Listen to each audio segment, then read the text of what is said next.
अस्सलाम वालेकुम। आज की इस वीडियो में हम लोग बात करने जा रहे हैं एस्केप सीक्वेंसेस की।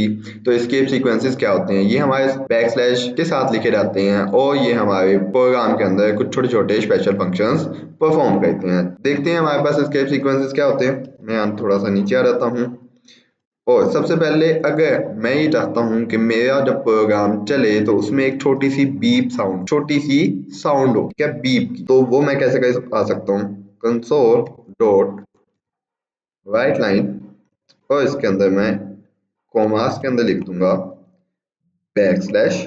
बैक स्लैश ये होती है, फॉरवर्ड स्लैश ये होती है। थोड़ा सा इसमें डिफरेंस देख लेना।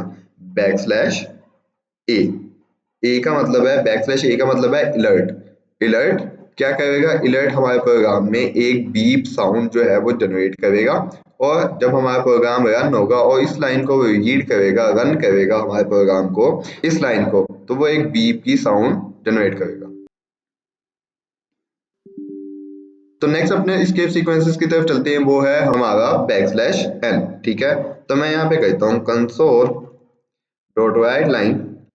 ठीक है, और मैं चाहता हूँ कि लिखा हुआ आ रहा है this is a line, space डाल के दिस इज लाइन 2। ठीक है, मैं चाहता हूँ कि दिस इज अ लाइन और दिस इज लाइन 2।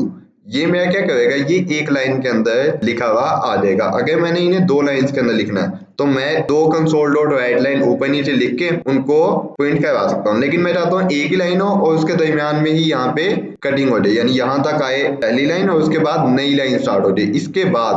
इसके बाद जो भी लिखा हुआ है वो एक नई लाइन में लिखा हुआ है। तो मैं क्या कह सकता हूँ? मैं यहाँ पे कह सकता हूँ बैक स्लैश एन। ठीक है, बैक स्लैश एन क्या करेगा? इसके बाद बैक स्लैश एन के बाद जो भी चीज लिखी होगी उसे नेक्स्ट लाइन के ऊपर धकेल देगा। ठीक है, आप एक ही लाइन के अंदर काफी सारे बैक स्लैश एन भी लगा सकते हो। एक बैक स्लैश एन यहाँ पे लगा दो। ठीक है, मतलब जितने आप चाहो escape सीक्वेंसेस एक लाइन के अंदर या जैसे मर्जी आप लोग यूटिलाइज कर सकते हो। मैं यहाँ से रन करता हूँ तो दिस इज अ लाइन लिखा हुआ आएगा, अगली लाइन के अंदर दिस इज लाइन 2 लिखा हुआ आएगा, ऐसे करके। ठीक है, और इससे पहले हमारी बीप की साउंड होगी। उसके बाद आ जाता है हमारे पास बैक स्लैश टी। इन दोनों को मैं कमेंट आउट कर देता हूँ। ठीक है, मैं चाहता हूँ कंसोल डॉट राइट लाइन।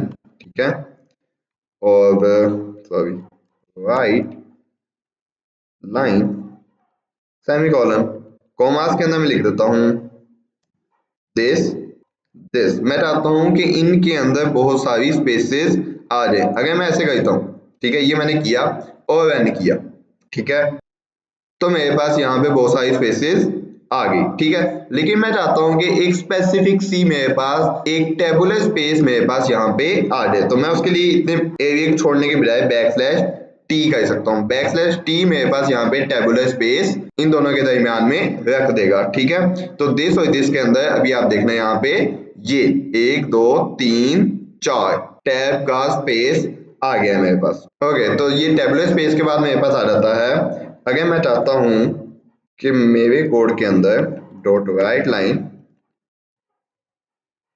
और यहां पे मैं लिख देता हूं दिस इज कोड। ठीक है, मैं चाहता हूं ये जो कोड लिखा हुआ है ना, इस कोड, ये कोड ऐसे लिखा हुआ आ जाएगा। मैं चाहता हूं कि ऐसे ऐसे इन्वर्टेड कोमास में इस कोड के गिर्द पे आ जाए। तो वो मैं किस तरह से कर सकता हूँ? ठीक है, वो मैं कर सकता हूँ अगर तो मैं यहाँ पे लगाता हूँ एक इन्वर्टेड कॉमा, लेट्स सपोज। ठीक है, एक मैं लगाता हूँ यहाँ पे। ठीक है, तो अभी आप देखो यहाँ पे मेरे साथ बहुत सारे एरर्स आ गए हैं। ठीक है, वो क्या कर रहा है? वो इस तरह से रीड कर रहा है, यहाँ से लाइन स्टार्ट हुई, इन्वर्टेड कॉमा लगा, लाइन खत्म होगी, फिर यहाँ से स्टार्ट हुई, यहाँ पे खत्म होगी। ये कोड क्या है? ये कोड तो बाहर आ गया।